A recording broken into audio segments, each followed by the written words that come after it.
Ambassador Jin-A Park stepped off the transport ship onto the crystal landing pad of Kepler 442b. The archive world stretched before her like something from a dream. Massive towers made of translucent stone reached toward the purple sky. Each tower held millions of years of galactic history. This was her first time visiting the Galactic Council's most sacred site. "Welcome to the Grand Archives, human," said Archivist Veltun. The tall, blue-skinned alien looked down at Jin-A with obvious disdain.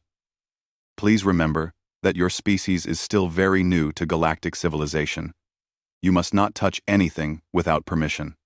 Jin-A smiled politely. She had grown used to this treatment over the past year. Every alien species she met seemed to think humans were primitive children.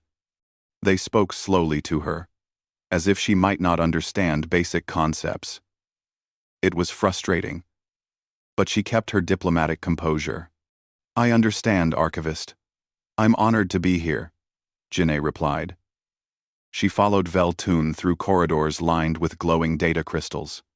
Each crystal contained the complete history of an entire star system. The sheer scale of knowledge made her feel small.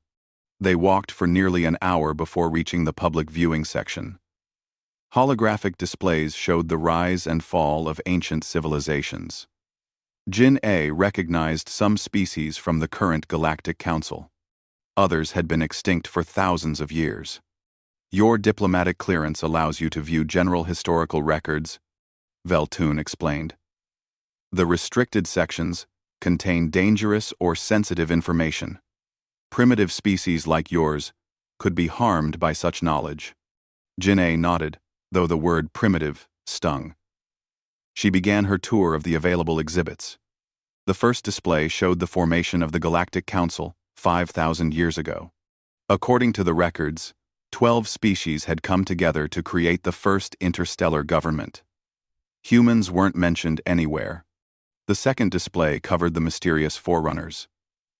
These were the legendary beings who had supposedly built the hyperlane network that connected all inhabited systems. Their technology was so advanced that current galactic civilization still couldn't understand how it worked. The Forerunners had vanished millions of years ago, leaving behind only ruins and artifacts. Jin-A studied the Forerunner artifacts carefully. Something about them seemed familiar, though she couldn't place why. The symbols carved into ancient stones reminded her of something she had seen before. She took discreet photos with her diplomatic scanner, making sure Veltun didn't notice. As the day wore on, Jin-A found herself drawn back to the Forerunner section again and again. The more she looked at the symbols, the more certain she became that she recognized them. Finally, it hit her. These symbols looked exactly like the cave paintings in Lascaux, France. But that was impossible. Those paintings were only 17,000 years old. The Forerunner artifacts were supposedly millions of years older. "Archivist Veltun," Jin-A called out. "Could I see more examples of Forerunner writing?" "Some. Jin-A." The alien looked annoyed. "Why would a human be interested in such advanced topics? Your species has barely discovered fire, relatively speaking." Jin-A forced herself to stay calm. "I'm curious about linguistic evolution. Perhaps there are patterns that could help us understand how ancient languages developed." Eight. Axin. Makestard. Veltun sighed, but led her to another display case. Inside were stone tablets, covered in symbols. Jin-A's heart raced. These symbols were identical to cave paintings found all over Earth. Not similar. Identical. The same curved lines. The same geometric patterns. The same style of drawing animals and humanoid figures. She took more photos while pretending to admire the craftsmanship. Her diplomatic scanner worked silently, recording everything in high resolution. Jin-A was careful not to show too much excitement. If Veltun suspected she had made an important discovery, he might restrict her access further. "These symbols are quite beautiful," Jin-A said casually. "Do we know what they mean?" "The language of the Forerunners remains a mystery," Veltun replied. Our best scholars have studied these tablets for centuries. They believe the symbols represent some form of proto-writing, perhaps the earliest attempt at recording information. Proto-writing. Janae almost laughed. If these tablets really were millions of years old, then humanity had been using the same symbols long before they were supposed to exist. Either the dating was wrong, or something very strange was happening. I wonder if I could access the restricted archaeological section, Jin-A said carefully. My government would be very grateful for any additional cultural insights. Veltun's expression hardened. Absolutely not. The restricted sections contain information that could destabilize primitive civilizations. Humans are not ready for such knowledge. Jin-A decided not to push the issue. She spent the rest of the day cataloging everything she could see in the public sections. When evening came, Veltun escorted her back to the guest quarters. Jin-A thanked him politely and waited for him to leave. Once she was alone, Jin-A reviewed her photos on a secure device. The evidence was overwhelming. Every symbol on the Forerunner tablets matched cave paintings found on Earth. Some were identical to petroglyphs in Korea that dated back thousands of years. Her grandmother had shown her similar symbols when she was a child, calling them the old writing. Jin-A sent an encrypted message to Earth, attaching all her photos. Dr. Minjun Choi, the Xenoarchaeology Department head, needed to see this immediately. If her suspicions were correct, everything the galaxy believed about human history was wrong. The next morning, Jin-A decided to test something. She walked back to the archives alone, claiming she wanted to review yesterday's materials. Instead, she headed straight for the restricted section entrance. A massive security door blocked the way, covered in warning signs in dozens of languages. Jin-A approached the door's scanner, knowing she would be denied access. But she was curious what would happen. She placed her hand on the genetic scanner, expecting an immediate rejection. The scanner hummed for a moment. Then, to Jin-A's complete shock, the massive door began to open. Emergency alarms started blaring throughout the archives. Veltun came running from across the hall, his face pale with terror. What did you do? He screamed. That door hasn't opened in 3,000 years? The genetic locks only respond to... He stopped speaking, staring at Jin-A with wide eyes. Only respond to what? Jin-A asked quietly. Veltun was shaking now. Only to Forerunner DNA, he whispered. Dr. Minjun Choi stared at his computer screen for the 100th time that day. Jin-A's encrypted message had arrived 6 hours ago, but he still couldn't believe what he was seeing. The symbols from the Forerunner tablets were identical to cave paintings he had studied for 20 years. Not similar, identical. Minjun had built his career studying ancient human artifacts. He knew every major archaeological site on Earth. The symbols in Jin-A's photos appeared in caves across 6 continents. In Korea, France, Australia, South Africa, Peru, and North America. All supposedly created by primitive humans who had no contact with each other. His assistant, Dr. Sarah Kim, knocked on his lab door. Professor, you asked me to run the symbol comparison program? Yes, come in. What did you find? Sarah looked troubled as she handed him a data tablet. The computer found matches in our database for 97% of the Forerunner symbols. They appear in human archaeological sites ranging from 40,000 years ago to just 300 years old. Some Native American tribes were still using these symbols when European settlers arrived. Minjun rubbed his tired eyes. That's impossible. The Galactic Council dates those Forerunner tablets at over 2 million years old. There's more, Sarah continued. I found something strange in the genetic samples we collected from those same cave sites. All the humans who created these symbols share certain DNA markers. Markers that appear in less than 12% of the current human population. Which 12%? Sarah hesitated. People of Korean, Japanese, Native American,